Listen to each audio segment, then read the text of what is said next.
शिवसेनेचे खासदार संजय राऊत सध्या पत्रकारांशी बोलतायत, थेट जाऊयात।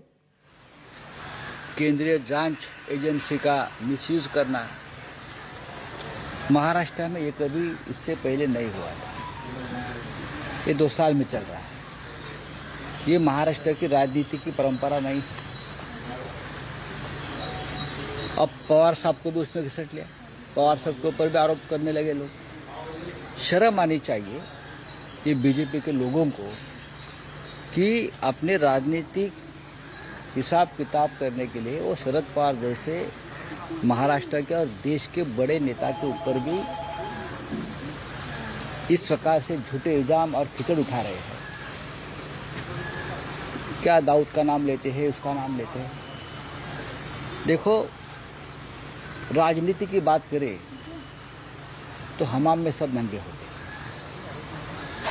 और जैसे कि नवाब मलिक साहब ने जो एक नया कोई सामने लाया है, कागज़ या वीडियो, मुझे मालूम नहीं, लेकिन मैं इतना ही कहूँगा हमारे सामने वाले लोगों को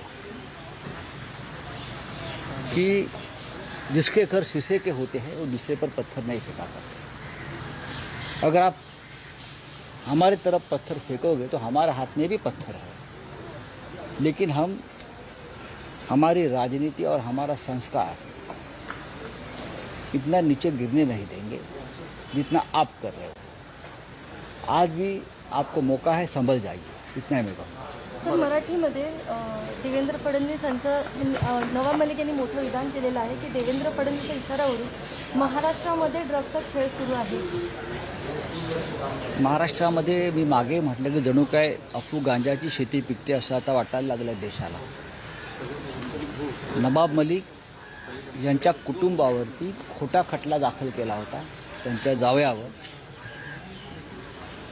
आणि त्याची वेदना मी समजू शकतो। त्यांची मुलगी, त्यांची नातवंड, त्यांच्या कुटुंबानं 8 महिन्यात काय भोगलं आहे, त्याच्यामुळे नवाब मलिक आणि आम्ही सगळे त्यांच्या पाठीशी आहोत। ही जे खोटी प्रकरणं किंवा तपास यंत्रणा केंद्र यांचा गैरवापर करून राजकीय नेते, महाविकास आघाडीचे, त्यांची कुटुंब, त्यांची मुलं यांच्यावर ज्या प्रकारे हा त्रास दिला जातो ही महाराष्ट्राची परंपरा कधीच नव्हती। राजकीय विरोधकांना अशा प्रकारे खतम करण्याचं काम कधी राज्यात झालं नव्हतं।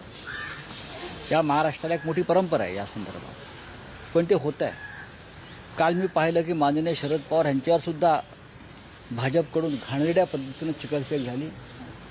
भारतीय जनता पक्षानं त्या संदर्भात खुलासा करणं गरजेचं आहे। हे तुमचं अधिकृत मत आहे का? देवेंद्र फडणवीस जर पत्रकार परिषद घेणार असतील तर त्यांनी ह्याच्यावर बोलायला हवं। तुम्ही काय बोलताय? महाराष्ट्राच्या प्रमुख नेत्यांविषयी, ज्यांना समाजामध्ये, देशामध्ये, राजकारणामध्ये ज्यांनी 50 वर्षापेक्षा जास्त काळ काढलेला आहे संसदीय राजकारणामध्ये, तुम्ही त्यांच्याविषयी असे घाणेरडे आरोप बाहेरचे लोक येऊन करतात आणि महाराष्ट्र सहन करणार नाही, एवढं तुम्हाला मी सांगतो। आज नवाब मलिक यांनी काहीतरी वेगळी माहिती समोर आणण्याची धक्कादायक आहे, पण त्याच्यावरती ज्यांच्यावरती आरोप झाला ते खुलासा करा। पण राजकारणामध्ये एकच सांगितलं जातं, हमाम में सब नंगे होते, आणि ज्यांची घरं स्वतःची जे काचेच्या घरात राहतात त्याने दुसऱ्याच्या घरावर दगड मारू नये। आमच्याही हातात दगड असू शकतात आणि तुमच्याही काचा फुटू शकतात। आम्ही अजूनही संयम बाळगलेला आहे, आम्हाला संयम बाळगायचा आहे। कमरेखालचे वार शिवसेनेनं किंवा आम्ही कधी केले नाही। मी शरद पवार साहेबांना अनेक वर्ष ओळखतो, त्यांनी सुद्धा एक संस्कार असलेलं राजकारण सातत्यानं केलेलं आहे। जर समोरच्यांना हे करण्याची इच्छा नसेल तर अत्यंत वाईट पातळीवरती ही लढाई जाऊ शकते। सर, फडणवीस कुठेतरी या ड्रग पेडलर्सना संरक्षण घालतात मला माहिती, या संदर्भात NCBनं चौकशी करावी। जर कोणाकडे पुरावे असतील तर पुरावे द्यावेत, पण परत सांगतो, महाराष्ट्रामध्ये अशा प्रकारची चिखलफेक होऊ नये। तो समीर वानखड़े की जो फैमिली है वो कभी मुझे मालूम नहीं, वो छोड़ दीजिए, उनको क्या है, छोड़ दीजिए। सर, राजस्थानमध्ये मोदींनी बायबलची प्रत माथ्याला हिंदुत्वाचे धडे देणारे आता कुठेतरी ते सवाल उठू लागले त्यांच्यावर। बघा, महाराष्ट्र नाही, देश हा धर्मनिरपेक्ष आहे। हे जर व्हॅटिकन सिटीमध्ये जाऊन आमच्या प्रधानमंत्र्यांना समजलं असेल तर त्यांचं स्वागत केलं पाहिजे। हा देश सर्व धर्मग्रंथांचा आदर करतो. जरूर आम्ही हिंदुत्ववादी आहोत, पण सगळे धर्मग्रंथ हे आमच्यासाठी पवित्र असतात. हा धर्मनिरपेक्ष देशाची ही परंपरा आहे. नरेंद्र मोदी हे व्हॅटिकन चर्च सिटीमध्ये गेले, पोपना भेटले आणि त्यांनी बायबलची जी प्रत आहे ती कपाळाला लावली.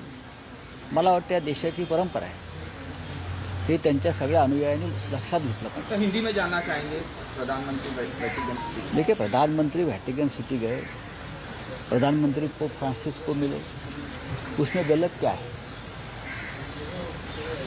पोप साहब को सब लोग जाकर मिलते हैं, लेकिन अगर दूसरा कोई जाकर मिलता तो बवाल. इस देश का दूसरा कोई जाकर मिलता तो ये राष्ट्र खतरे में आ जाता, यहाँ का धर्म खतरे में आ जाता. लेकिन प्रधानमंत्री खुद मिले हैं, उन्हें आने का यहाँ न्योता दिया है पोप साहब को. पोप साहब से बातचीत भी हो गई गरीबी निर्मूलन के बारे में.